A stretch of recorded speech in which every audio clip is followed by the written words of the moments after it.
Kādā sakarā dažu sautīgu biznesu, privāta biznesa interesēs mēs upurējam šo visu skaistumu, kas te ir.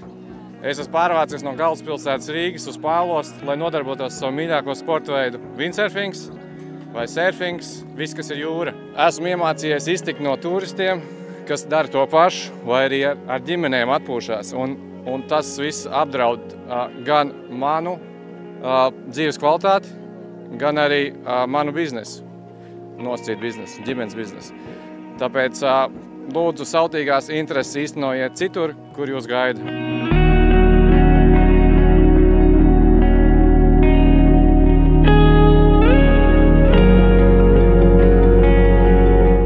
Piesako mums sociālajos tīklos un pievienojas biedrībai Drosme darīt. Aizsargāsim Latvijas dabu un sabiedrību kopā!